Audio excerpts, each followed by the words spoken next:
ভজিবার যার আছে অভিলাষ, সে ভজুক আমার মঙ্গল প্রিয় দাস। যে আমাকে ভজনা করতে চায় সে সর্বপ্রথম তাকে ভজনা করুক যে আমার মঙ্গল প্রিয় দাস।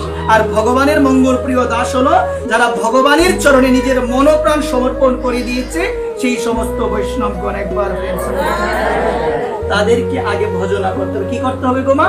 ভজনা করতে হবে। তাদের কৃপা ভিন্নে কখনো রাধা গোবিন্দের কৃপা হবে না। এই কারণে মনে রাখবেন, যেখানে সৎ ভক্ত সঙ্গ হয়, যেখানে সাধু সঙ্গ হয়, আমাদের করণীয় হলো সেই জায়গায় গিয়ে আমরা সাধু সঙ্গ করব, সাধুর শ্রীমুখ থেকে আমরা হরিকথা শুনবো।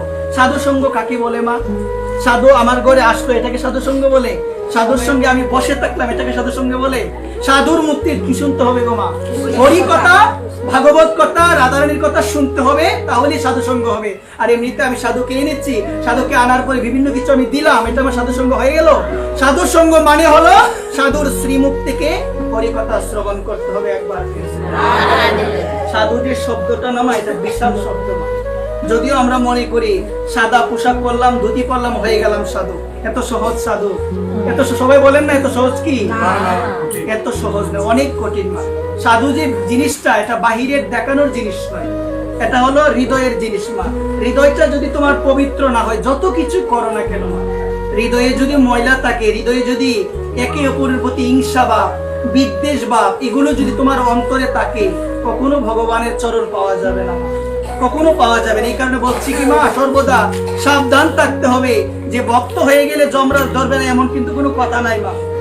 আমি যদি লোককে দেখিয়ে বেড়াই আমি হলাম ভগবানের ভক্ত, অথচ আমার ভিতরের মধ্যে যদি সেই পরিমাণ কোনো অনুভূতি না থাকে, আমার ভিতরে যদি সেই পরিমাণ গোবিন্দের প্রতি যদি কোনো ভক্তি না থাকে, আমি যদি মানুষকে বলে বেড়াই আমি ভক্ত আর মানুষও আমাকে সম্মান করে, এইভাবে যদি আমি জীবনটা অতিবাহিত করি, অন্তিম সময় কিন্তু গতি আমার নরকই হবে। একবার গতি আমার নরক হবে।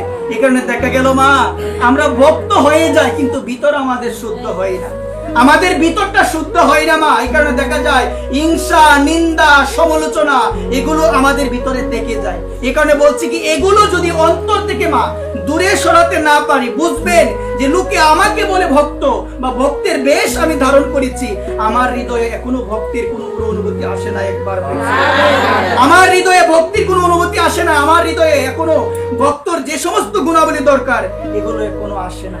এই কারণে মা, এই যে শব্দটা আমরা বলি ভক্ত সাধু, যদিও এটাকে আমরা ভাবি তিলক দিলাম, কণ্ঠিমালা ধারণ করলাম, পোশাক পরিধান করলাম সাধুর, আমাদের সবাই বলবে সাধু, আর আমিও নিজে নিজে ভাববো আমি হলাম সাধু। একবার এত সহজ না।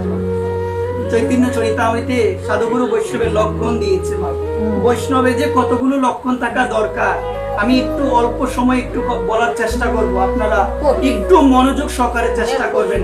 আমরা ভাবি মা যে যারা প্রসাদ পায়, আমরা ভাবি না মা যারা প্রসাদ পায়, যারা কণ্ঠিমালা দেয়, যারা তিলক দেয়, তারা হলো বৈষ্ণব। যদিও এটা পেতে হয় মা, কারণ শাস্ত্র বলছেন এটা হলো বাহ্যিক দিক। এটা কি দিক গো মা?